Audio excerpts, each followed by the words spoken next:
Hello and welcome to another episode of Casting Views, the podcast that takes a topic each week and, as the name suggests, casts views. However, this week is the next in my regular installment of Who's Coming to Dinner. And I've got the very good pleasure of having a first time guest on, but someone I've spoken to on and off. I think we've had a bit of contact, haven't we, on and off over Quite a the bit, last yeah. sort of year and 18 months. I've got Jay from the Okie Bookcast. How are you doing? Dan, I'm great. Thanks for having me on. I'm excited to actually get to talk to you this way as opposed to via text on Twitter or wherever else.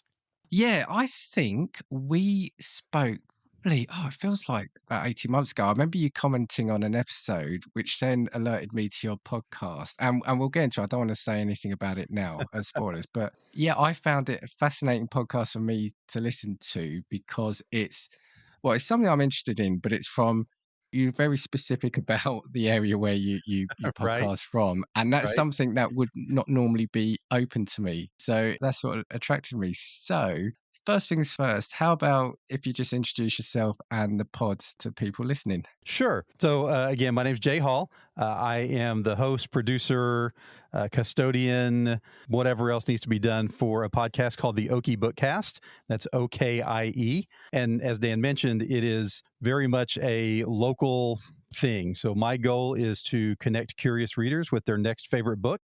And I like to focus on where I'm from, which is Oklahoma, the United States, focus on authors and stories connected to the state. So I interview twice a month. I interview authors and booksellers and publishers and other folks connected to the bookish life of Oklahoma about their work, about how being from Oklahoma influences the way they write, the things that they write. And then once a month, my daughter and I, Hannah Herron, who's also an author, we have a book chat show where we bring guests on to basically just talk about what we're reading and why we like it and why other people might be interested in it. And then I've just started something new. We just started this past month for the other Tuesday because I realized I was doing 3 of the 4 Tuesdays in a month and it just didn't make sense to leave one out. So for the fourth Tuesday now, we are doing a show on book adaptations. So I bring a guest on and we talk about a book that has been adapted to either a TV show or a movie and talk about changes that got made and if we like the changes or don't like the changes. And ultimately, don't ask the question if the book or the movie was better, because to me, that's always going to be the book, almost always. But instead, ask the question, which should you see first? So if you Okay. haven't seen the movie, haven't read the book, either one, which one should you do first to get the full experience of interacting with those? So yeah, that's the Okie Bookcast in a decent sized nutshell. I love how instead of saying, yeah, there was one Tuesday in the week where I could take a break, you've actually said, no, let's fill that up and do more. It just always felt bad that this second Tuesday, nothing was ever happening. Yes, you mentioned that you do this in part as well with your daughter, and yeah, because I was going to say you've got a couple of sub-series, haven't you? So is, Yeah. is is that your next great read? Is that the one you were referring to there? Yeah. So your next great read is the book chat show.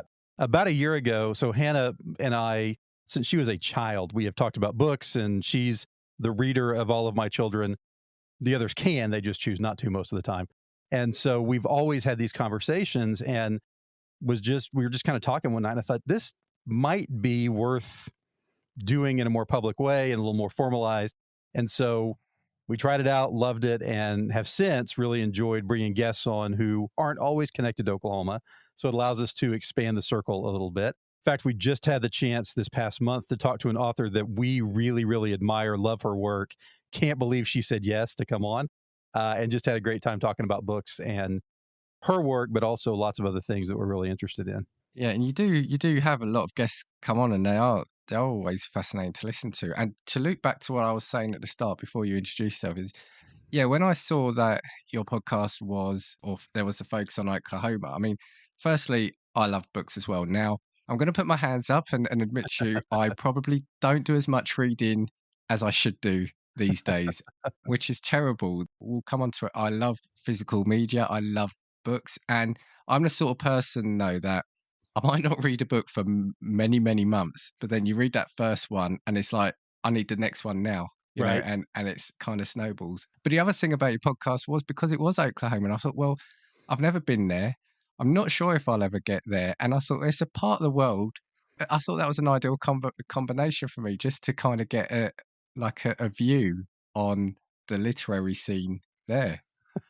which most people from the United States, when you say literary scene in Oklahoma together, would start laughing because we're just not thought of as a real center for that kind of culture. There are other things we're better known for.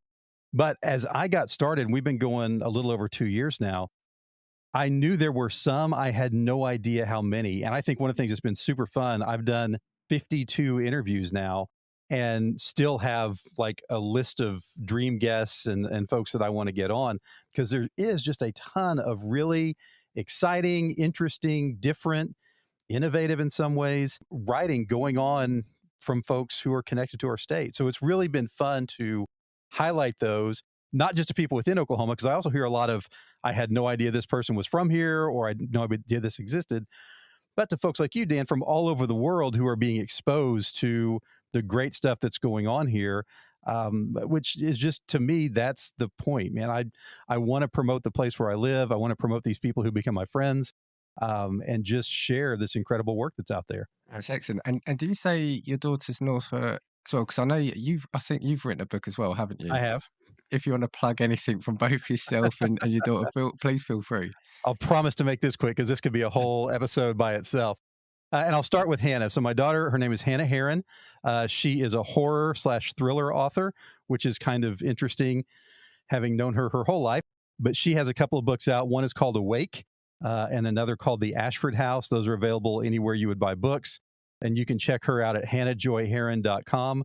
I love her work, and I'm not just biased, although I am biased. But she's a fantastic author. She's also a screenwriter and has won some awards there. So, proud dad. I will just sit here and talk about her for a while.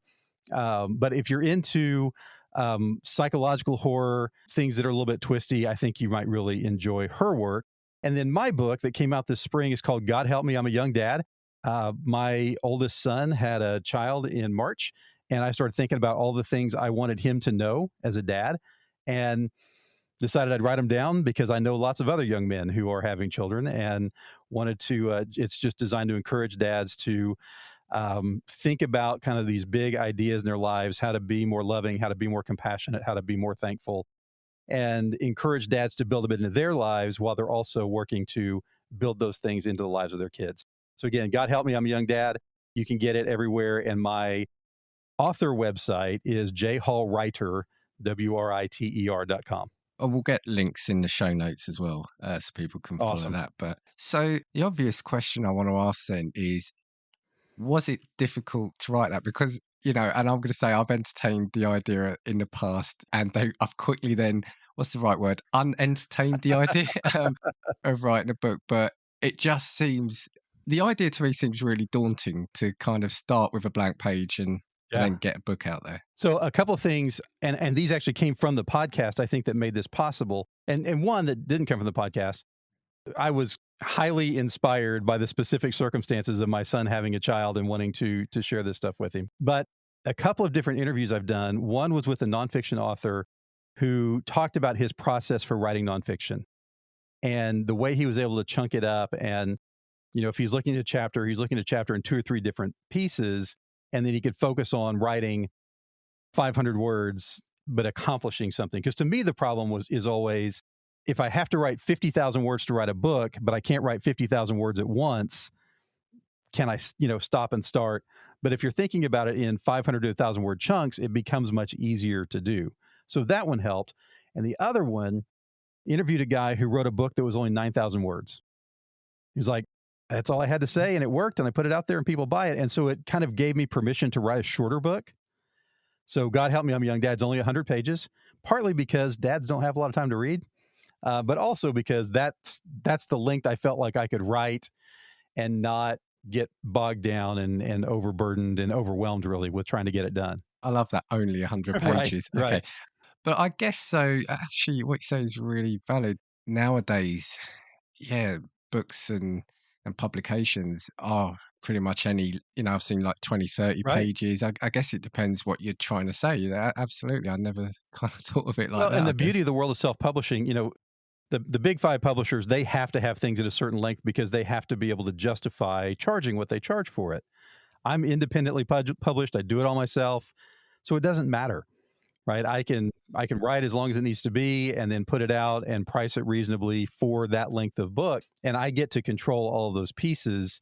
And there's challenges on the other side of it. But I think length is one that is really useful because a lot of folks, I mean, I know that I picked up books that were 500 or 600 pages and just thought, I don't have time to commit to that right now. But 100 pages Yeah. I can knock out. And it's just something else I picked up. You saying about your daughter, you said she writes horror. Correct. I kind of when you said that because listening to podcasts, and again, it's kind of you imagine you put people Right. into pigeonholes, and horror writers, you think sometimes, oh, I wonder what goes on in mine. But when you listen to your podcast, your daughter's just one of the breeziest. Right. It sounds so fun, Right. and you think, yeah, is that kind of what you meant when you said you didn't know why she Well, was no, kind of into that's horror? it. I always joke about my, sorority girl, high school athlete daughter who now writes not horribly dark books, but dark enough that they are considered horror. Yeah. And it is just kind of this, it's disjuncted where if you know her or you hear her, as you were mentioning, she just doesn't sound like the kind of person that would write the kinds of things that she writes. But I've met other authors who are like that just don't quite fit the mold of what you would expect. So it's kind of fun because it is a little bit disarming. And for just some general questions, I'll throw at you as well, because yeah, you're not just here for this dinner party. I'm going to throw a lot more questions at you. I love the idea of this book and movie sort of sub-series you're Yeah. doing as well. So, are there many instances where you would say the film would be recommended before the book? So interestingly enough, we just did our first episode on Killers of the Flower Moon, which is a book about instances that took place in Oklahoma. And it's a fantastic book. And so when I got to this question at the end of it, there were actually three of us on this particular show. And we had quite the debate about which one should go first. And surprisingly to me, I said, I think watching the movie first will make you more interested in the book because there are things that the movie doesn't get into that are really, really important to the story. And I think having read the book a couple of times before seeing the film, there were things in the film that I was disappointed weren't there. So I think if you see the movie first, then the Okay. book expands on it. But if you read the book first, the movie, and it has to, right? You can't have a 6-hour movie.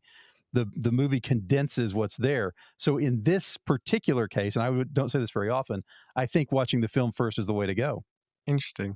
Okay, tell you what, do you know what we're going to do? Before we go any further, it's normally the point of the show where I'll play a trailer, and I'm actually going to play your one. So let's hear from you. Are you looking for your next favorite book? Let me help you with that.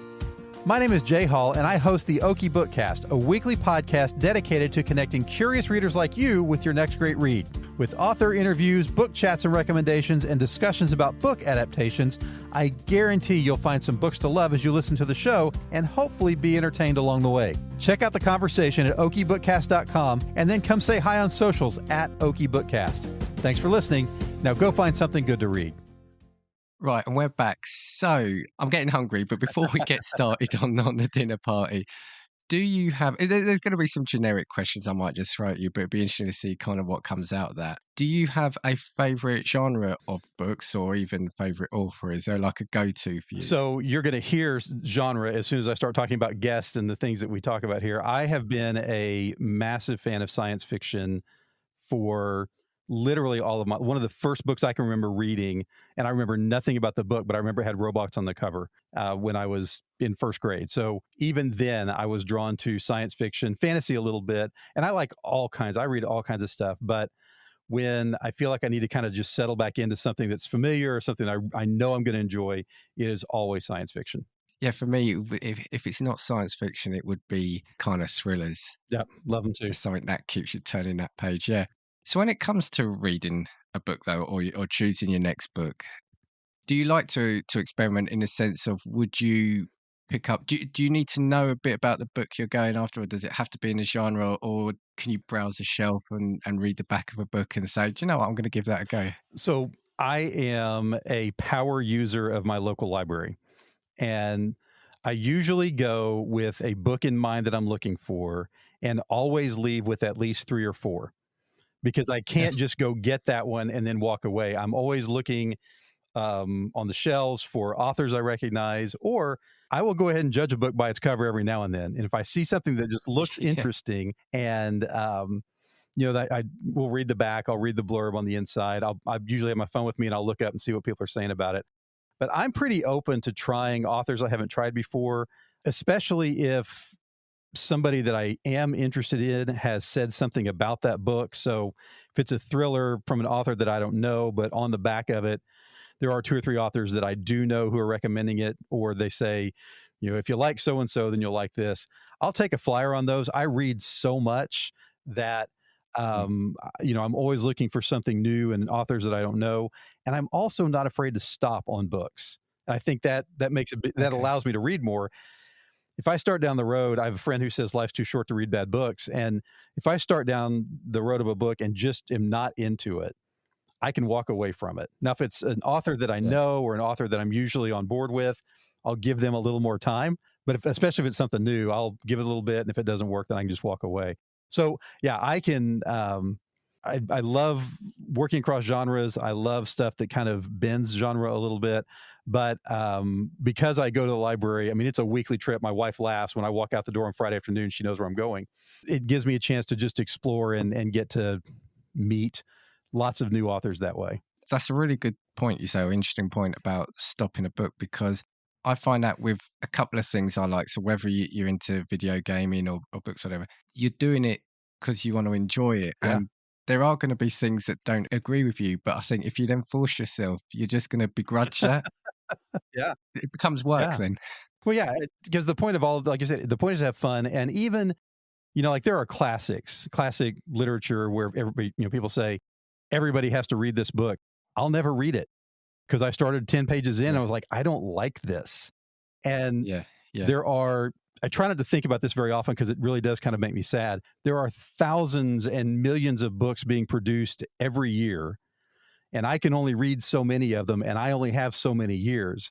And so I really do want to Yeah. maximize and enjoy the things that I'm reading and not read something or, like you said, play a game or listen to whatever just because someone says, well, you have to be well read or to be well versed in something. No, absolutely. You've got to enjoy it. It's like I'm a big fan of video games. I like playing a lot of that. And you'll often get some games, some people will say, do you know what? You've got to get past the first 5 or 6 hours. And it's like sometimes I'm like, well, 5 or Wow. 6 hours, that's like that might take me a couple of Yeah. weeks. So, yeah, if the game grabs me, I'll do it. But if I've got to get 5 or 6 hours to get into it, then yeah, I'm probably gonna skip. Right. You said a key word actually, so I want to kind of, as I normally do, scrap what I'm going to ask you next Awesome. in favor of this. So the L word, library. Now, for me, growing up, they were magical Yeah. places, right? I loved the local library, right? So, and we had to, right? When I was a kid, we didn't have the internet, we didn't have Google giving us Right. everything. I used to love going to the local library. We had a couple of floors. You've got each area. You had the computer section. You had the old newspapers on the big sticks that you could read. You'd see the people there. And I used to love, yeah, going there, kind of doing a bit of homework, but then coming out, like you said, with about 5 books. And at the time, the big stamps, the Oh, date yeah. stamps that they used to put in there. Okay, I'm harking back to the good old days, as it were. But they were great places. Now, I haven't been to a library for a long time because buy books online, buy books in shops. But our local one here has just been refurbished, and I said to my wife the other day, especially for her, because she really enjoys reading and still takes the time to read a couple of books a week. And I've said to her, well, look, let's get signed back up. Let's go there and support it, because the main question I want to ask you is, having said all that preamble, is over here, it is all about kind of like the council funding and and Mhm. the government funding, and a lot of libraries haven't been shown a lot of love. What is it like? Well, I'll say in the States, but let's say Yeah. Oklahoma, because obviously that's where you are. Is it a similar thing there? Is it? I live in Oklahoma City, and we really have been fortunate in that public libraries have been a point of focus for government funding for, I'll say forever. We haven't been around forever, but all of my life, I have lived in a place, and I've lived in Oklahoma most of my life, that had not just library access, but had really, really strong libraries. We happen to be fortunate. The one down the street from us is only about 6 or 7 years old, maybe a little older than that now. So it's beautiful. It is well designed. It's one of the things that we see about libraries here is that they're not just about books coming in and out, but they really are common places. And so, meeting rooms and opportunities for people to use computers who might not have them otherwise. A lot of our libraries now have maker spaces where they have 3D printers and other technology for people to come and use or learn. Library just down the road from us actually has a podcast studio they put in for people who are interested to come and learn and kind of mess Oh, around with the equipment. excellent. So there's lots of federal government funding through grants and things like that for libraries. There are lots of private foundations that help contribute to libraries. But the municipalities, the cities also, or at least around here, have made a significant effort to make sure both in the large cities like Oklahoma City and small towns all over the state have really quality libraries. So Oklahoma, which is a state of about 4 million people, give or take, mostly situated in a couple of large cities, we have over 200 libraries across the state because every little town has one. Now, they may not be open 7 days a week. It may be, you call the library and say, hey, I'm coming over, and she opens up for you. But there's still that commitment to have these kinds of third spaces where access to books, access to technology is available to everybody. I think that's the key thing is the kind of the adapting to the modern day as well. So like you said, the podcast space, I think that's Yeah. fantastic to do that. But for me, it's keeping what it is at heart. So I think ours just, and again, I can't speak for the whole country here. They kind of just became a bit worn out after a while because they weren't overly looked after. Like I said, now our local one's been refurbished, but I just even remember sort of, well, was it last time probably was about 6, 7 years ago we used it, one in the next city over. They even then started though bringing in the self-service book borrowing and scanning. So it was like a little barcode reader, which I get is advancing. You make use technology, but I still loved actually wanting to speak to a member of staff. You want to speak to Sure. them and Yeah. get their views and on books and things like that. And that's kind of what I found I was missing with that Yeah. element. So, what's your view? I guess what I'm trying to say, sorry, before I say is, yeah, use your local library because when it's not there, Absolutely. you will miss it. Absolutely. Yeah, Well, yeah. and I can't tell you, well, I actually can tell you. So our libraries have an app that you can go to and see how much money you save by using the library as opposed to buying books. Okay. And my tally is in the thousands of dollars a year because I just Wow. read so Wow. much. And so I always make sure that we also donate a bit to the library to try to give some of that back. But I couldn't afford, and quite honestly, wouldn't have the shelf space for all of the things that I want to Yes. read. So both to help my marriage, but also to help my wallet, the library is just a fantastic resource. We'll come onto the shelf space very shortly. That is a really clever way of hooking people in to see, yeah, the money you could Yeah. have saved. Because again, it's like you've said as well, is you would go to the library because I can't remember now. You used to be able, I think here anyway, to borrow a maximum of five. So you'd go knowing you were going to get one or two. But the fact that you knew you could borrow another That's three, it. you would just grab three Yep. books. And like you said, if you didn't like them, well, I haven't paid for them. They're going to go back in a couple of weeks' Yeah. time. It's brilliant. So shelf space, that is with anything physical, is always going to be the Right. problem. So for me, a couple of years ago, I got back into vinyl, Yeah. Yeah. but I am really hampered by space. And especially when just before I got back into it, we downsized the house. We moved it. Timing is everything. Yeah. So the question that I was going to ask you leading on to it is what is your view on ebooks? I think ebooks are tremendously useful.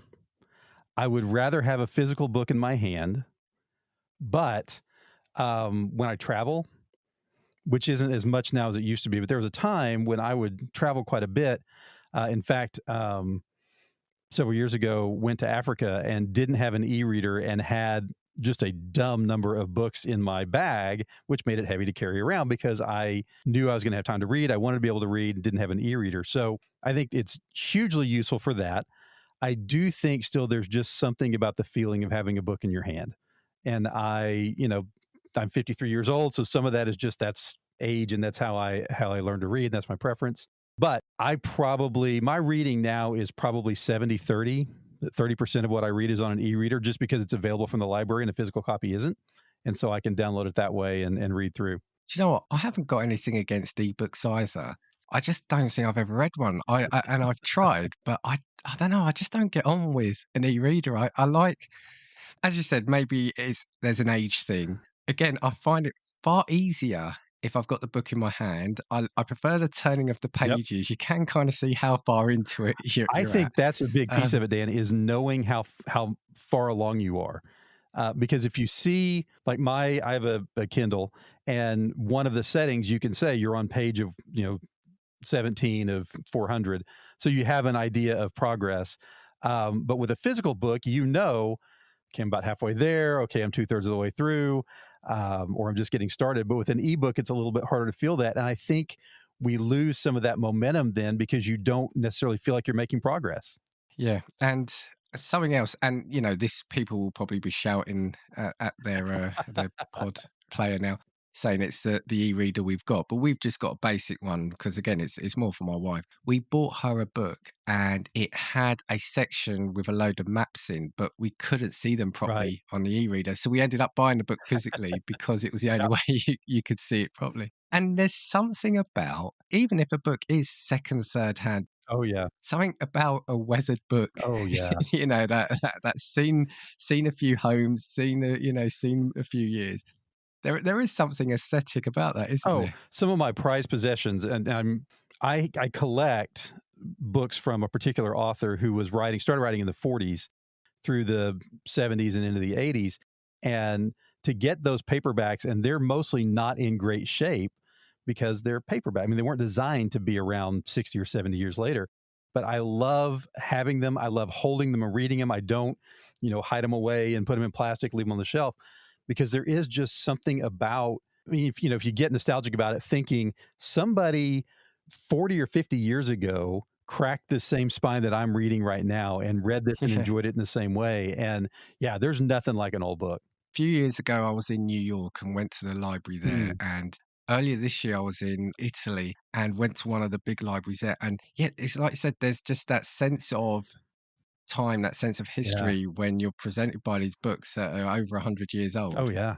and, yeah, you think, "What have they seen?" Yeah. You know? Yeah. That's it. But I'm not gonna sit here, and we'll probably get on with the main show shortly, but I could talk to you about this all Oh, I night. can too. I'm not here, though, saying that I don't think ebooks are great or people shouldn't, because I think with books, that's fine. If it gets people reading, I think it's great and it's Absolutely. portable. I mean, for me, with music, I very much a physical format, and the reason for me is that I find, so when I had vinyls, brilliant, listen to music all the time. Even CDs had music all the time. Now everything's go when it kind of went streaming, I found myself stopping listening to music. And maybe part of it is that it was all the pick and mix style. So you would buy singles. Right. Now I've gone back into vinyl.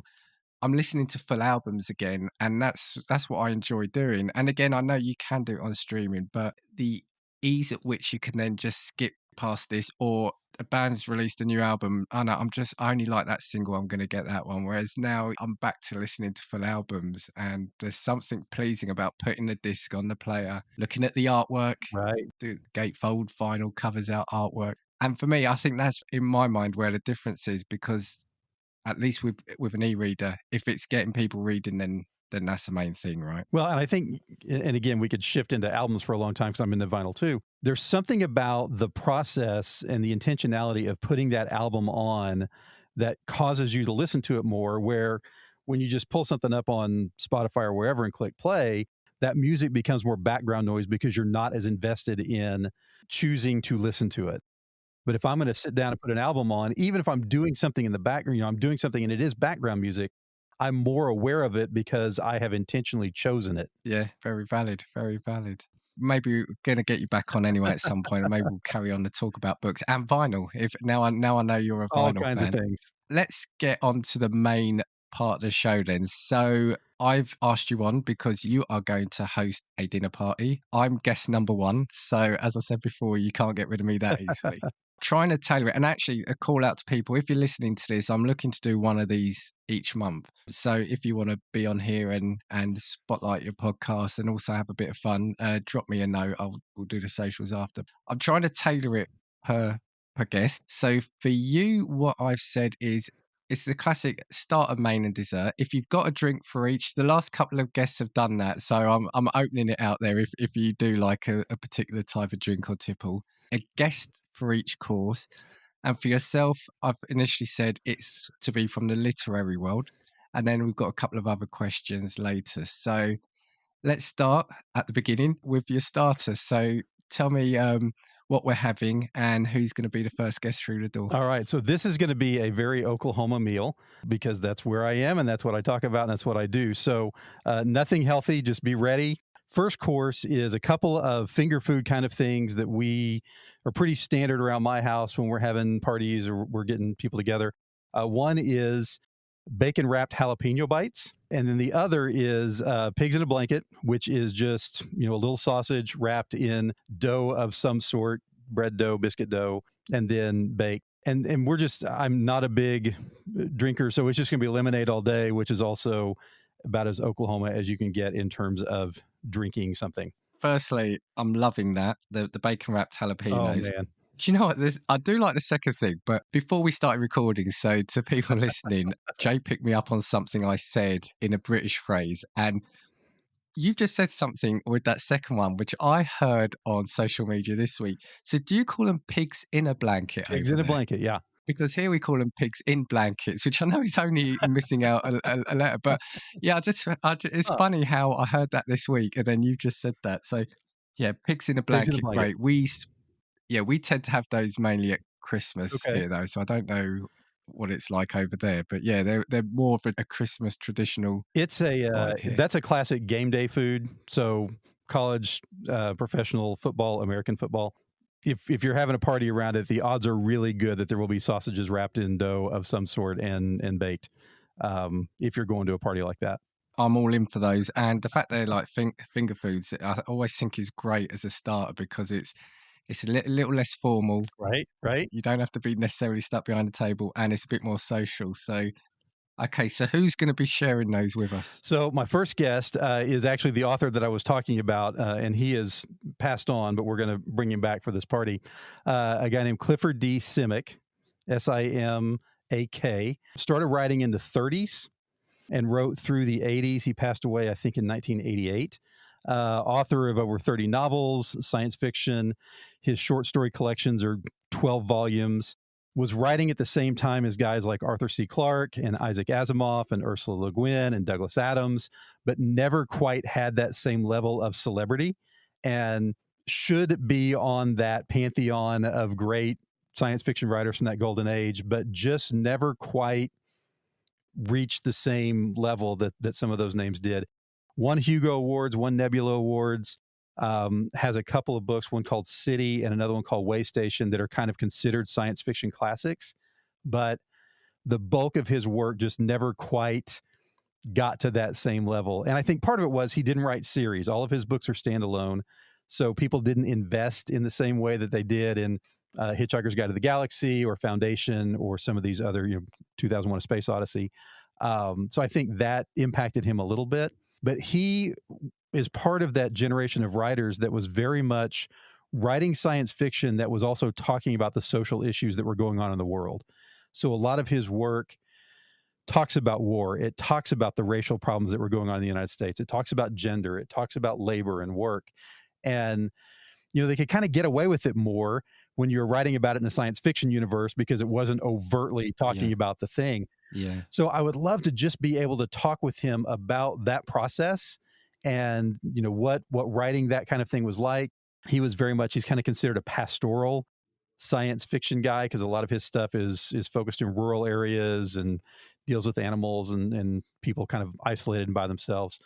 But he's a fantastic writer. If you're interested in science fiction at all, I would definitely say go check out Clifford Simak and start with City or Way Station. And I think you will be as hooked. Well, maybe not as hooked as I am because I'm pretty hooked, but I think you'd be hooked on his work. So did you say that he was out around the same time as the others?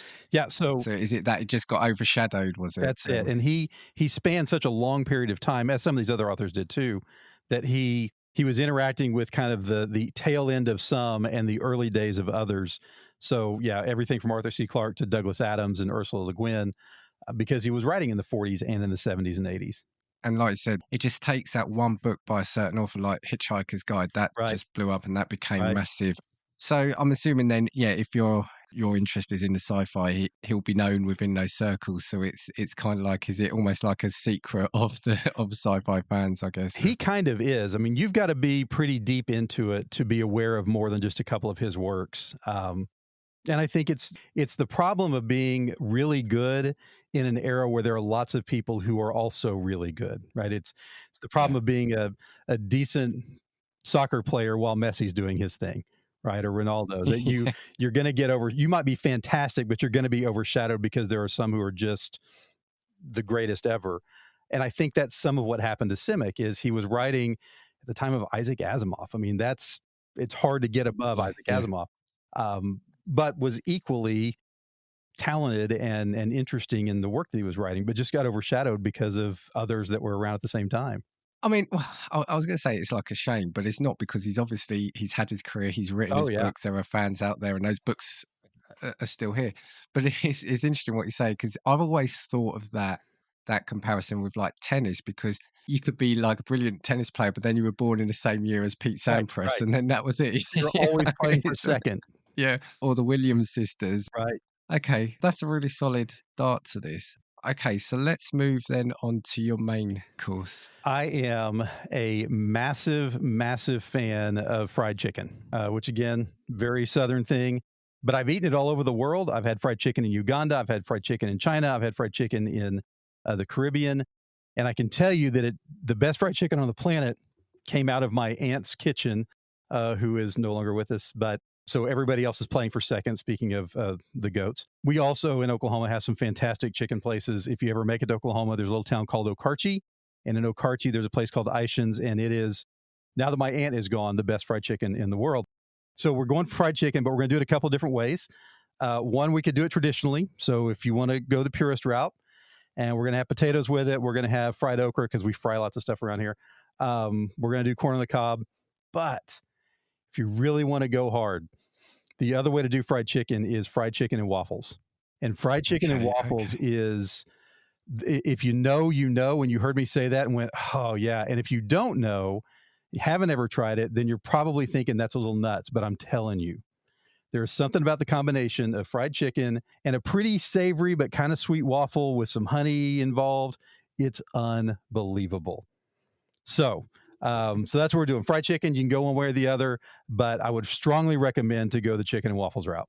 Do you know what? And again, that's interesting because again, as a Brit, been to the States a few times, and I've always seen the chicken and waffles on the Oh, menu. Now, Dan.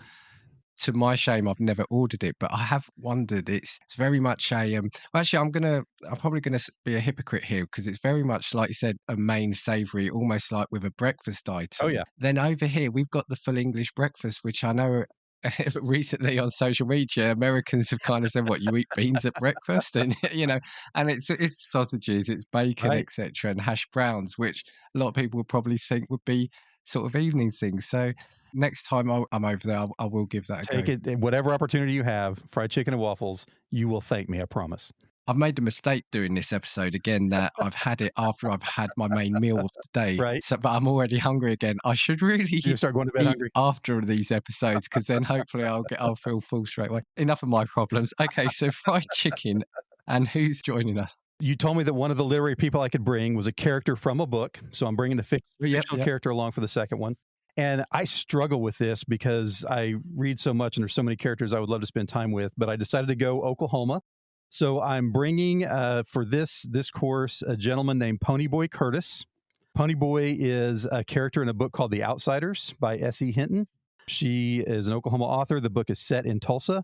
She actually wrote it as a teenager when she was in high school in Tulsa. And it is, The Outsiders is a rite of passage for all students in the state. In ninth or 10th grade, we all have to read it, and then we watch the movie. And probably the best known, I would say Hinton right now is the best known Oklahoma author. And that book would be the one that if people know about books from Oklahoma, they know about The Outsiders. They may not connect the dots necessarily. Fantastic book, fantastic film. Francis Ford Coppola did the film. It starred people like Tom Cruise. C. Thomas Howell played Ponyboy. Very young Patrick Swayze, Ralph Macchio. So kind of the very early stages of those guys' career. Rob Lowe is in it. But Ponyboy is the narrator and kind of the central figure of the book. He is what's called a greaser. He's being raised by his brothers because his parents have died, and they are kind of the lower socioeconomic class. So they're the object of ridicule from the wealthier folks, wealthier students in Tulsa. And the story of The Outsiders revolves around Ponyboy, who gets in a fight, accidentally kills another student, and has to run away with his friend to hide for a while until things get sorted out. I would love to talk to Pony Boy about what happened after all of that. So he, of all these guys, was a little better in school, was interested. He's a reader. He, at the end of The Outsiders, you find out that he's the one actually writing the story. As part of an English assignment, he's telling this story again. And so maybe he became a writer, maybe he did, other things, but I just would love to hear more about what his life was like after the events of The Outsiders. That's a really good reasoning. And yeah, I'm really pleased. Sorry, I forgot to mention at the start that I did say you could bring at least one character. And that can often be difficult to Oh, do. it's so hard to think of.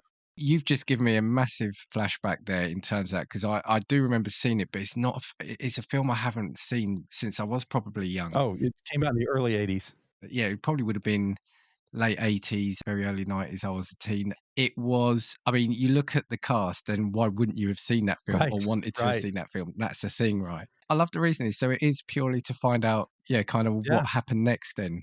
yeah, absolutely. Not just with him, but with the rest of the characters in the book, but because he was the narrator and kind of the central figure of anybody, he would know what happened to the rest of them. So I guess then there could be a question if there ever was a book that hasn't come out that you would like to have come out, then The Outsiders too. Would that have I been? would love to know what happens next. Hinton wrote several books, lots of books after The Outsiders, and most of them set in Tulsa around the same time. And so some of these characters would kind of duck in real quick, do something, and then be gone again. But you never really got the Yeah. full sense of who they became or what happened to them later. Never a book I got round to reading, which feels like a shame now. So, but as we said earlier, these books still exist, so can always be corrected. Yeah. So, okay, so that's a real good mix at the moment that we've got so far. So, let's head on to the final course then, dessert. What we having and who we sharing it with? So again, we're going Oklahoma. This is my very favorite dessert, banana pudding. If you're not familiar with banana pudding, you should be. But basically, vanilla pudding, bananas, Nilla wafers. I don't know if Nilla wafers are a thing in the UK. Just little kind of shortbread cookies, how you think about it. Whipped cream. It's the greatest thing on earth. It's simple. It will fill you up, but just the best possible dessert. And if you're having a dinner party, everybody can just kind of dig in, get their own bowl, and away we go. So um, we're going to be full from the chicken and waffles, but there's always room for banana pudding. Yeah, I've just, as you're saying that, I've just been looking it up online, and I've specifically done banana pudding Oklahoma as well. Yeah, that's right up my street. And something else that you probably should know about me is I really do love my food as well. Part of this is doing these episodes is living vicariously through other Right. people and foods I've probably never seen before. Collecting recipes. Yeah, because that just feels like you said, you can just make a huge wedge of that, put it in the middle, just hand out the spoons and just, or ladle and just tuck in, right? That's exactly how it goes. So my wife is very much anti fruit based desserts. She's a chocolate person. So when she makes banana pudding for my birthday, which is kind of the ritual, it's all mine. And I get the big bowl, and it doesn't last as long as it should, is all I'm saying. I'll get into it pretty quick. Yeah, and I think banana works really well in desserts. Yes, Yeah, because it's not an offensive flavour, so it just helps complement, doesn't it, with the that's texture and it. oh, really hungry now. So who's coming round for this course? So for this course, I'm bringing along one of your countrymen. Neil Gaiman is another one of my favorite authors, Okay. and maybe one of the most versatile authors that we have producing work right now. This is a guy who has written fantastic novels. His essays and literary criticism are incredible. His nonfiction stuff is as good as his fiction. He has written for comics. Sandman is one of the great comic runs in the history of comics. He's done some other stuff as well, different Marvel properties. Wrote for TV. He wrote for Doctor Who when Eccleston and Tennant and I think even Matt Smith were the doctors. He's just recently written a show called Good Omens that's based on a book that he and Terry Pratchett wrote that's off the charts good, and just released like a couple of weeks ago a book based on a poem that he wrote back in 2020 about Syrian refugees called How to Be Warm, or I think it's called How to Be Warm. That again, something very different from the world that he usually operates in. But man, when it first came out, they did a short film to go along with it. I remember sitting at my computer, of course, in the middle of 2020 and everything else was going on, just in tears because of the weight and the power of what they had created in this fantastic work. So, and he's got one of those voices that he could, be reciting box scores and you would still just be wrapped up in listening to him talk about it. So, would love to just talk with him about writing, talk with him about the worlds he's created, and just kind of the way his mind works. And he's very socially aware. And I have graduate degrees in sociology. And so I'm also very into those kinds of things. So I think he and I could get together and probably bore everybody else to tears, but have a great time. That's a brilliant choice, and it probably does fit in, like you said, with you loving the sci-fi and things like that. And like you said, I've sort of many years back, I really got into the comic books and the graphic novels, but that is a run. Sandman is something I've always wanted to and not got round to it. Oh, I it's don't know if it's felt a bit fantastic. intimidating because it's a big run, Yeah. and thinking maybe I'll do it when I know I can devote time to it. And it's funny when you said that because I was just looking up just to remind myself. I actually recently bought online. There's a limited edition 5 disc, but it's a vinyl collection of Neverwhere Oh, yeah. Yeah. with a signed print by him. So I think it's when the BBC did a couple of Right. dramatizations of it and they put it onto vinyl. So again, yeah, I think it's great because the classic radio drama, which feels like an old form anyway, slapped it onto vinyl. Brilliant. Let's just recap. So we got starter was finger foods. So you had bacon wrapped jalapenos and pigs in a blanket Thank you.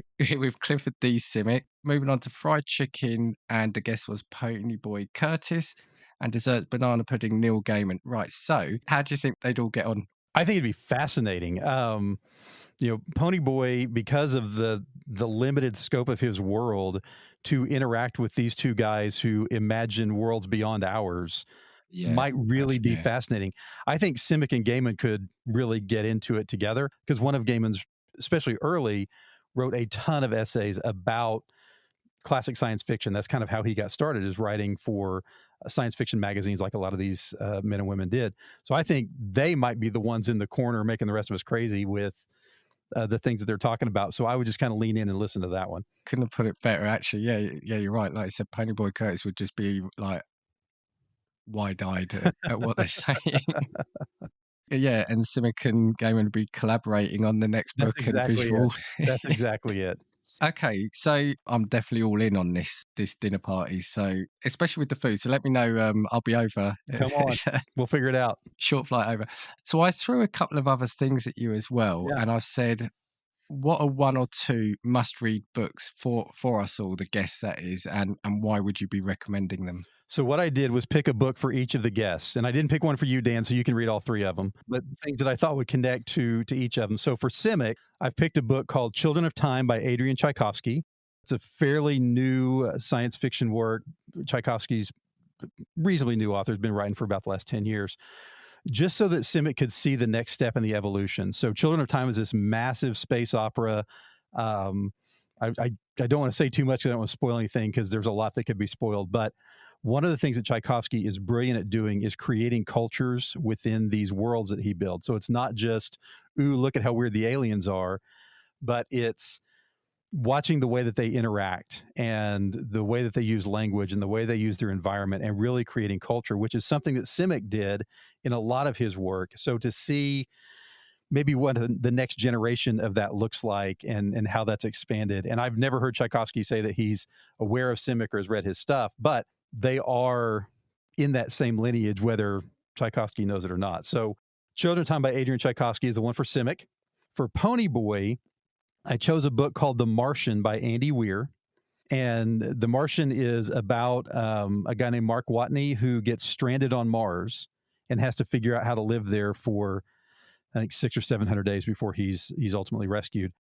And the reason I chose that for Pony Boy is that The Martian is all about problem solving. It's all about taking what you have around you and using it to continue to progress forward. And so in the book and the film, there's a speech at the end where he basically says, it's all about solving this problem and then solving the next one and solving the next one. And then eventually you survive.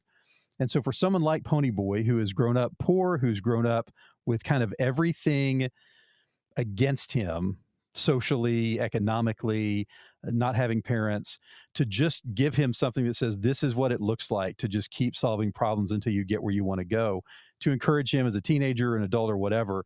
that, hey, this is a path you can take. So The Martian by Andy Weir, and everybody should read The Martian, not just for that, but certainly for that. And then for Gaiman, I went a little bit different. I would give him a book called Boomtown. Boomtown is a nonfiction history of Oklahoma City. And, Oklahoma City, as cities go, particularly in Europe, is not very old. Oklahoma City basically emerged in 1889, became a city literally overnight. And so, we've been around for about 150 years, which is nothing compared to the span of the cities that you're walking through every day, right? But in that time, we've had a lot of fascinating stuff happen. Just the fact that Oklahoma City was born literally overnight. The fastest wind speeds ever recorded on the planet happened in a tornado that blew through Oklahoma City about a mile from my house. We've had every manner of gangster and mobster, and one of the very first sit-ins during the civil rights movement in the 50s took place in Oklahoma City, a woman named Clara Looper. But we also, on the negative side, had the largest act of domestic terrorism happen in our city until 9/11, when our federal building was bombed. So I would give that to Gaiman, one, just to introduce him. He talks about Tulsa very quickly in a book one time, and we kind of hang on to that there's a connection. I would love to read the book that Neil Gaiman envisions about Oklahoma City after he learns how weird this place is. Because I just think, Neverwhere is this great picture of this imaginary underground London.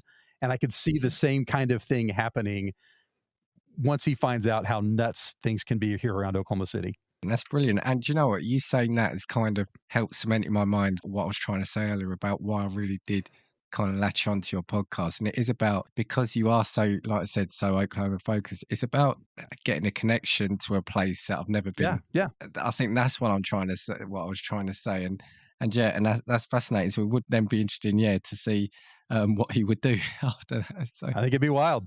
again, brilliant choices there, brilliant choices. So I did then also say to you, oh no, there was one more question, sorry. So if you could transport us, so this dinner party, you took it from, say, your house to anywhere from a setting from a book, is there one that would appeal to you? I struggled with this because there were so many answers to this question, but I landed on one that I'm happy about. So there is a book called The Kaiju Preservation Society by John Scalzi, who's another one of my favorite authors. And in the Kaiju Preservation Society, there is an alternate Earth, kind of a parallel Earth. And on this parallel Earth, these kaiju monsters have evolved. So think like Godzilla and Rodan and King Kong and these kinds of things. And in the middle of this, they've built what's called Tanaka Base. And Tanaka Base is essentially a research station that looks out over this world that has these incredible, impossible creatures walking around on it. So I would love for our party to take place in the observation area of Tanaka Base so that while we're hammering on fried chicken, we look out and Godzilla comes walking by, or Mothra comes flying over, or whatever. Because when I was a kid, I was obsessed. I mean, obsessed with kaiju. And I would watch those Japanese movies, Godzilla fighting everybody, every Sunday morning, every Sunday afternoon. And so and still, as a 53-year-old person, many, many years removed from those movies, still just love the concept of it. And Scalzi in the book gets really, really interesting trying to understand the biology of how these things could possibly exist, which I won't bore anybody with. But the thought of sitting up there, hammering this amazing food, having these great conversations, and then seeing these impossible creatures come by is just something I couldn't pass up. That is brilliant. I would love that. I mean, how good would that be? It's kind of even more entertainment on top of the guests That's that right. you bring in and the books that you That's provided. right. So That's it. I wasn't expecting that. Nobody expects kaiju. They just show up.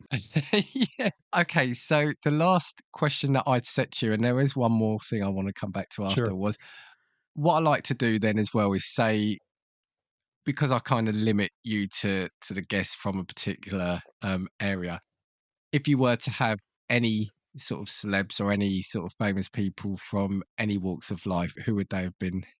So I'll do three pretty quick here. The first one, you actually had this conversation in your last dinner party with Jason, I believe his name was. David Tennant would be my actor that I would invite. I love Tennant. He's my favorite Doctor, which I think Jason was saying the same thing. Kilgrave on Jessica Jones in the Marvel Universe, fantastic villain, one of the best villains. He plays Crowley, the demon in the Good Omens series that Gaiman did. Just blows the doors off of that. But David Tennant did a podcast during the pandemic, just cleverly called David Tennant Does a Podcast With. He's the guy I listened to learn how to interview, because I didn't have a clue in the world. When I started my podcast, I'd never done an interview like that. So I was listening to people to think, okay, how do I do this well? What do I not like? What do I want to be sure to not do? And I started listening to him and just ate up, even if I didn't care about who he was talking to just listen to him. And I learned from him that the role of a podcast interviewer or any interviewer is to ask questions that get people really talking about things that matter, and then just shut up and let them do their thing. And the one that sticks with me, he did an interview with George Takei, who's Sulu in Star Trek. And a question came up, or conversation started around George Takei. When he was a child, he and his family were moved to a Japanese internment camp during World War II in the United States. So they were taken from their homes and moved to this camp. And somehow it came up in the conversation. And then Takei, and I timed this, talks for 11 and a half minutes. And Tennant occasionally says, wow, or huh, doesn't ask another question, doesn't interject, just lets him talk, because the story is so powerful that I think Tennant realized, and as good interviewers we should, there is nothing I can contribute here. I've got nothing to say that's going to be better than what's getting said. And so he just let him go. And I've tried to be that. I want to be a part of the conversations. I want my interviews to be a conversation, but I also want the guests to shine. They are the point. I'm just kind of the vehicle for them getting there. So yeah, David Tennant would be the first one for sure, just to hang out with. He seems like a great dude, but all the roles and all the other things, and just give him a chance to say, hey, thanks, you taught me how to do this one thing that you probably didn't think you were teaching anybody how to do. That's a really good reason for selecting. And like I said, yeah, because people listen to an interview for the interviewee, right? Yeah. The thing about David Tennant is he has got that striking look, isn't he, in terms of those eyes, Oh, yeah. deep eyes. And when you look at kind of the range of work he's done, he's just another one of those people that seems to be able to do it all. Okay, so speaking of his look, have you seen the Twitter profile David Tennant as a Fennec Fox? No. Go look it up when we get done, or look I'll it up check now. it. But it's basically people have taken pictures of Fennec Foxes and put them against pictures of David Tennant and just matched up expressions. And last I saw, they had 500 posts of different Fennec I Fox love people pictures. that could do I know, that. who was sitting around one day going, hey, you know what? But anyway, David Tennant, I don't remember exactly the handle, but something, I'm sure if you search David Tennant Fennec Fox, it's going to show up. Yeah. Who's next? So my second one, I am a massive baseball fan, played it when I was a kid, coached my boys in baseball for, almost 20 years because of their age gaps. Love baseball, love the Chicago Cubs. I know for those who are in the know about baseball that you now have pity for me because being a Cubs fan is tough. But one of my favorite Cubs personalities is a guy named Ron Santo. Santo played for the Cubs in the 60s and early 70s, played third base, was a 9-time All-Star, was a fantastic baseball player, was a member of the team that orchestrated one of the worst collapses in the history of professional baseball and ended up not making the World Series when they should have in 1969. But then in the 90s became the radio voice of the Cubs. So finished his career in the 70s. In the 90s became the radio voice of the Cubs. And for about 20 years until he died in 2010, was just a part of the organization. Had diabetes while he was playing, and so was one of the first professional athletes to try to navigate that while also being a phenomenal athlete. And he's just one of those guys. He and I could sit around forever and just talk about memories. I mean, I've been following the Cubs. I'm not as old as him, obviously, but I've been following the Cubs since the 80s. And so to talk about the highs and the lows and the collapses and what it was like being around those teams. And then in 2016, the Cubs won the World Series, which is something that hadn't happened in 108 years. And I would love to sit down with Santo and talk with him about what that means to him. Because I know what it means to me as somebody who'd been a fan for 40 years and it finally happened. But for someone like that, who his entire life has been this organization and has been mired in futility for most of that time, to get to the absolute pinnacle of the sport, I would love to be the one to tell him about it and to just talk and watch his reaction. Sport is another one of those things that has a huge impact Oh, on yeah. your life, doesn't it? It's Oh, yeah. both memories from kind of like childhood even through to adulthood. So yeah, I totally get that. And then my last ones is I just jump all over the place. I want to bring in my favorite musician because what's a party without music, right? So my last guess is going to be Stevie Wonder. Okay, yeah. I'm something of a musician, was more of a musician when I was younger. Have always, I mean, like since the 70s when I was hearing him on the radio, have always been fascinated by Stevie Wonder. Had the chance to see him live about 8 years ago, and just sat with my jaw on the floor for 3.5 hours as he blew through the songs in the Key of Life album. One of my all-time favorite artists, a musician, maybe unmatched in terms of folks who are alive now doing music, but also just a genuinely human person who is really interested in what's going on in the world and so encouraging of people to be good to each other, whether it be about race or about class or about whatever. So to bring him along, we wouldn't force him to play the whole time, but there would probably be a keyboard and a harmonica over in the corner just in case he felt like he needed to go over and give us some music to watch Godzilla to. Really good solid choices again there. Can't argue with those. So before we wrap up, there was something you said that triggered a question in my mind that I had when I was listening to one of your latest episodes. So I don't know how far in advance you record Sure. and release. It was in, I think it was your next read, sorry, and it was your daughter saying that when she went around London visiting the bookshops in London and she came away from some Yeah. books, and they kind of hit a chord with me because, in London and some, obviously the other big cities here, you can find some really great little bookshops. And I love, whether it's here or abroad, stumbling across a bookshop, whether it's brand spanking new or if it's dusty shelves, Yeah. and there's that smell of the old books. Are there places in like Oklahoma that you'd recommend, or are they the go-to places, even bookshops for yourself rather than libraries? So we are really fortunate, and I can't explain why this is true, but I'm glad it is. We have so many independent bookstores in Oklahoma. Um, and it's kind of unusual because again, we're not really known for reading a lot, but several great ones. Most of them are newer, so they don't have that old book kind of sense.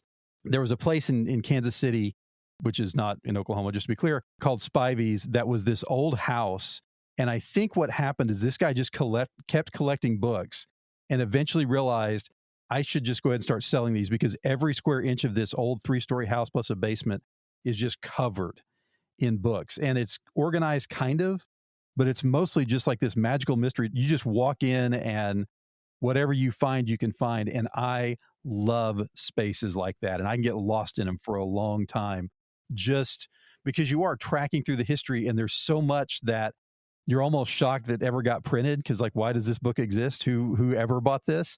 But then you find these treasures, and that's where I found I have a speaking of Simic, I have a first edition paperback of City that came out in 1952 that I just stumbled across in a used bookshop, and I don't think they knew what they had, which worked out in my favor because it only cost me a couple of bucks. But I love spaces like that. I wish we had more of them that were kind of those older. But again, Oklahoma City's not that old, and we tend to pave over and start again. And so we don't really even have a lot of buildings that are that old in the city because we tear it down and renew and build something new. So we have fantastic bookstores. I love our independent bookshops, but nothing like, some of the stores in Europe that have been doing that thing for literally hundreds of years. And like I said, it's often for me, it's the passion of the people that are running them Yes. as well. It's slightly different because again, it's on the vinyl theme. But I was in Vegas at the start of the year, and I met Antonio from the Cultworthy podcast. Yeah. He flew over because he's in the next day over, and it was the last day of me being there. There's another podcast, a friend of his, that said he's got a record store. I think him and his father own a record store in Vegas, so it's off the strip. And you drive up to it, and it's an unassuming green building. And you go in, and it's, as you said, this is what triggered the memory, is that it's like a converted house, and it was literally everywhere you look, wall to wall, floor to ceiling, Yeah. records if I'd have had a week there, I still wouldn't be able Oh, yeah. to uncover a fraction. Oh, So yeah. I'm not sure I'll ever be there again. In fact, but if I do, I'm going to make a beeline to go to it because again, it was just seeing the breadth of albums, the age of them, the kind of artists that you'd not heard of, the Yeah. artists that you have heard, Yeah. but different recordings that you'd not known. And like I said, the passion and the knowledge of the people running it that you wanna I could probably just sat there and spoke to them Oh, for a yeah. few hours, but I had to get a flight home. Well, and that's some of my favorite interviews are with booksellers. I've probably talked with, I don't know, half a dozen or more different independent booksellers around the state. And I love talking with them because most of them have a particular genre or niche that they try to fit their bookstore into. And so they might be more focused on sci-fi and horror, or they might be more focused on, I have a friend who has a bookshop that one of their primary shelves is books that defy genre. And it's just whatever weird Okay, things they yeah. come up with.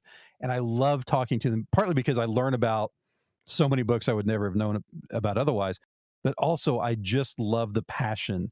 And you can in our conversation, right? We start talking about this stuff and we get stirred up, and it's the kind of stuff that causes you to move up in your chair and lean in and start Yeah, talking louder.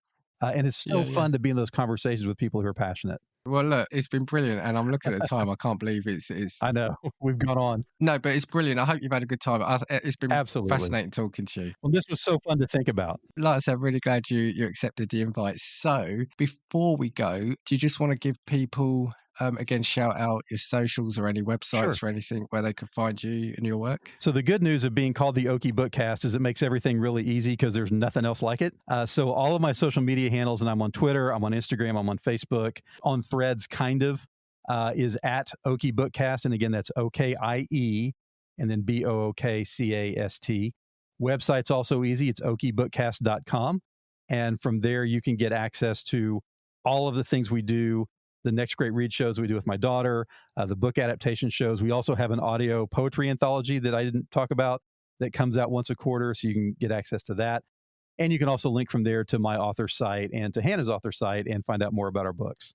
Brilliant, and I really do recommend you check it out if you haven't already, because like I said, even if you've only got a passing interest in reading it, it really is a good listen. And for me, if you wanna come on and you've heard, Jay put a really good dinner party across to me, if you feel you could do the same, drop me a note at castingviewspod@gmail.com, or just search for Casting Views on all the social media platforms, you can get hold of me there. Before we go, anything else you wanna shout out? I think that's it. I just really appreciate the chance to come on. Like I said, this has been so much fun to think about and just kind of rack my brain about who I would bring and what would we eat. But also just love getting a chance to sit down and spend some time talking with you, Dan. Thank you very much, and likewise. Okay, we'll end the episode there. To everyone listening, take it easy, and I'll see you next time. 2, 3, 4. If I want your opinion, I will give it to you. Come on, check what we've got, 'cause you need it. Don't make us get